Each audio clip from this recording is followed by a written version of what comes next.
Hi guys, welcome to Ason Tech Hub data analysis using R. So in this video, we are going to be learning how to install R and RStudio. Because you need R and RStudio to be installed on your machine before you can start coding R programming language. So at first we go to the browser and enter google.com. Then we search for download R. So hit the enter button. So we're going to select the first link there, which is the C-Crown link. So we're going to click on it to download R for our Windows machine in order for us to start our project. So click on it. So once it's downloading, it's going to bring us to the official page for R C-Crown here. You can see the current version of R, which is R version 4.50 for Windows, because we're using a Windows machine. So it automatically dictates the machine we are using. So click on download R 4.5 for Windows. If you're using Mac OS, you will see an option to download for Mac OS. And if you're using Linux, you also see an option to download for Linux. As you can see, it just 86 megabytes and is going to dictate the bit of your machine as well. In this case, it's dictating the bit to be 64-bit. That is the bit of this machine. So we can click on download R for Windows. So once you click on it, it will start downloading your R immediately and it will be downloaded to your system.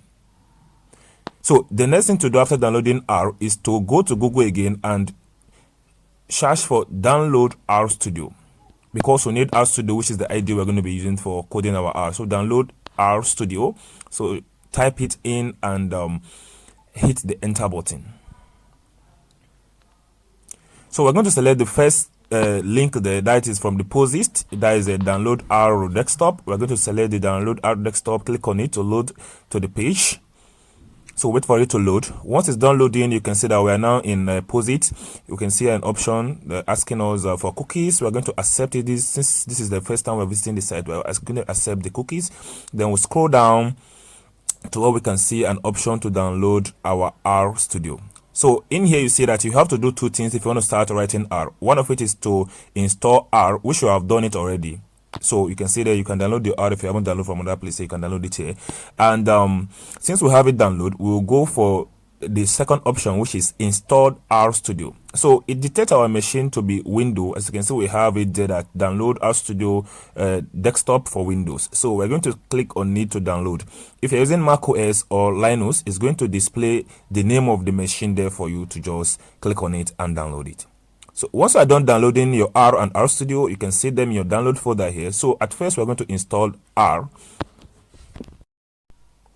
So you can double click on the R itself first to get it installed, because you have to first install your R before you install the RStudio. You can install R the same way you install any other piece of software. Just follow the prompt after double clicking it to get it installed. So once you're done installing your R, open up your R. You're going to see this environment that shows you how our environment look like. So we can see the menu there, the file, the edit, the view, and the rest of them. So and they display the console here for us, which is where we are going to be using in writing our R programming. So this is basically how the environment for R looks like. So in R, you can do something like a simple calculation. Let's take, for instance, like 2 plus 2, then we hit enter. It's going to print the answer for us to be 4. So you can use this for your coding. So next, we'll move to our download folder again and install our RStudio. So double click on it and follow the prompt to get it installed. Once it's done installing, you're going to see this page. So you are going to select the default, which is the 64-bit. Click on OK. So it will start initializing our RStudio.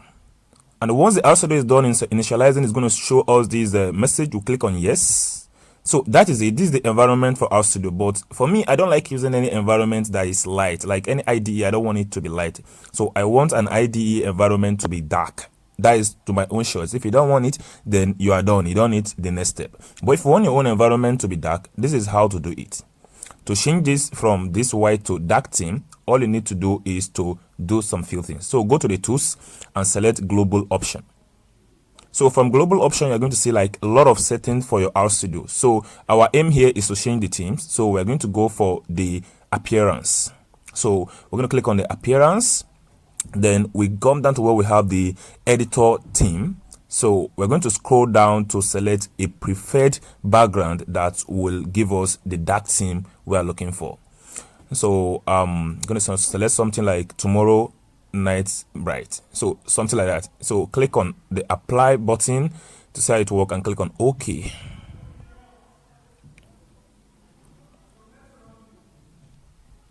So, and that is it. Now our RStudio theme have changed to dark. You can see we can try some stuff there. You see the console is perfectly working. But in R, you are not using just the console. You have an editor. It's divided into four phases. It have an editor where you can type your code in order for you to be able to edit your code and reuse it. So in the next video, we're going to learn how to do that.